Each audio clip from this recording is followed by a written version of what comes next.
नमस्कार, माझ्या या चॅनलवरती तुमचं पुन्हा एकदा खूप खूप स्वागत। हे सुंदर असं जे फूल दिसतंय ना, हे आहे गुलबक्षीचं फूल। आम्ही कंपाऊंडच्या बाहेरसुद्धा काही फुलझाडं लावली आहेत। तर हे गुलबक्षीचं जे फुलझाड आहे तर त्याला पिवळ्या रंगाची जनरली फुलं येतात, पण हे एक फूल पहा किती सुंदर दिसतंय। हे 2 रंगांमध्ये आलं आहे। आता कसं आलं आहे काय माहिती, पण बाकीची सगळी फुलं होती पिवळ्या रंगाची आणि हे 2 रंगांमध्ये म्हणजे पिवळ्या आणि राणी कलर अशा 2 रंगांमध्ये हे सुंदर असं गुलबक्षीचं फूल आलं। म्हटलं चला तुमच्याशी सुद्धा ते शेअर करावं। आणि हां, इथे आम्ही झेंडूचं सुद्धा रोप लावलं होतं, तर त्याला पहा किती सुंदर असे फुलं आलेली आहेत। जे गेंदा आपण म्हणतो ना, तसे हे झेंडूचे फुलं तयार झाली आहेत। छान मोठी मोठी अशी ही फुलं आहेत, जी आम्ही तोडली नाही आहे, हे झाडावरच ठेवली आहेत। आणि हे खाली काहीतरी ओवांचं रोप आलेलं दिसतंय। आणि इथे हे आहे गुलाब, जे आपलं गावठी गुलाब आपण म्हणतो, म्हणजेच गावरान गुलाब ज्याचं गुलकंद तयार होतं, तर हे ते गुलाबाचं रोप आहे। आणि त्याला आता एकाच वेळी एकाच फांदीला 4-5 फुलं आलेली आहेत। खूप सुंदर दिसतंय, असं वाटतंय की ते फुलांचा हा बुकेच आहे। आज सकाळी काय भाजी करावी तो प्रश्न होता। म्हटलं चला पालक पण खूप वाढला आहे, तर आपण आज पालक तोडू आणि त्याची भाजी बनवू। तर म्हणून बऱ्यापैकी हा पालक गोळा झालेला होता, भरपूर वाढला आहे। जे तुम्हाला साईडला असं मोठं झालेलं जे बारीक बारीक दाणे असलेले दिसत असेल, तर ते पालकाच्या बिया तयार होत आहेत। तेवढं एक जे पालकाचं रोप आहे ते आम्ही बिया बनवून म्हणजे बियाणांसाठी ठेवलेलं आहे। तर आता बाकीचा जो पालक आहे तो मी छान कापून घेते। बरेच जण म्हणतात हाताने खुडायला पाहिजे, पण तसं केलं ना तर ते पालक व्यवस्थित कापलाही जात नाही आणि त्याला छान परत पालवी फुटत नाही। तर असं कापून घेतलं की छान पालक तयार होतो। आता इथे पालकाची मी छान रस्सा भाजी बनवून घेतली आहे, शेंगदाण्याचा कूट लावून।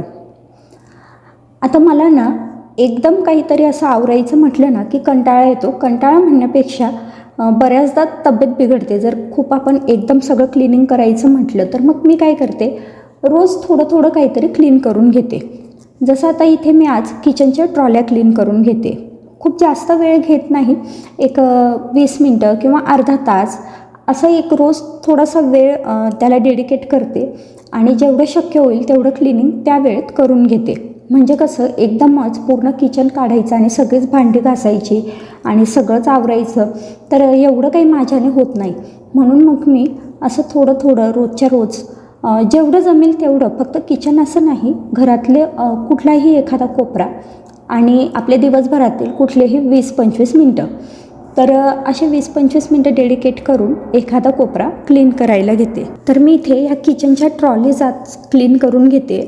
तर त्याच्यासाठी हे जे चमच्यांचं आधीचं जे सेक्शन होतं ना, तर त्याच्या खालचं जे ड्रॉवर आहे, म्हणजे हे चमच्यांचं सेक्शन जे आहे ते वरून असं ठेवता येतं, तर त्यासाठी आधी खालचं ड्रॉवर व्हॅक्यूम क्लीनरने क्लीन करून घेतलं आणि वरच्या बाजूने छान कापडाने पुसून घेतलं। आणि थोडं थोडंच म्हणजे प्रत्येक सेक्शन मध्ये जे काही आपण भांडी ठेवलेली असतात ते मी रिकामे करते। तेवढं सेक्शन क्लीन झालं की परत ती भांडी तिथे मांडायची आणि मग पुढचं करायला घ्यायचं।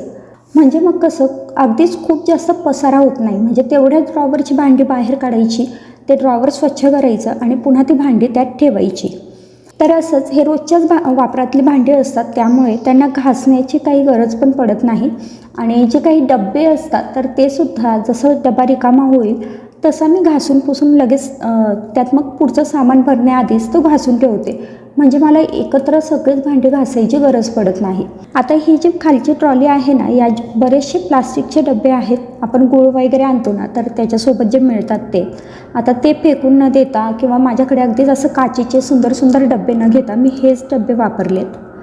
तुम्हाला इथे थोडासा आवाज येत असेल, कारण आमच्याकडे खूप विमानं जातात आणि त्यामुळे त्यांचा आवाज सतत येत असतो।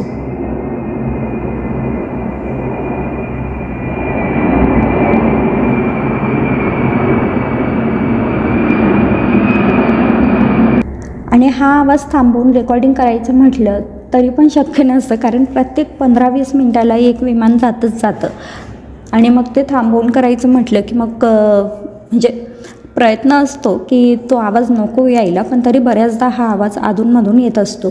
असो, आता हे खालचं ड्रॉवरसुद्धा क्लीन करून झालं आहे। त्यामध्ये डबे जागच्या जागी लावून ठेवले. डबे काढल्यानंतर ना ते लावण्याची ती मोठी गंमत असते बघा. कारण काढताना आपण डायरेक्ट काढतो, पण ते मांडताना आपल्याला लक्षात येत नाही की आधी आपण कोणता डबा कुठे ठेवला होता.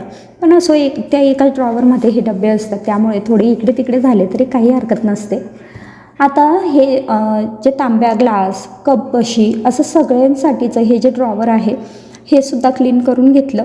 आणि त्याच्या खाली जे आहे ते ताटांचं ड्रॉवर आहे ते पण छान क्लीन करून घेतलं. त्याच्यात जागा शिल्लक असते, मग मी असं काही जे एक्स्ट्राची भांडी असतात ती त्याच्या बाजूला ठेवते. तर मग असं होतं माझं छोटंसं 20 मिनिट्सचं क्लिनिंग रुटीन. रोजच्या रोज थोडंफार मी असं क्लीन करत असते.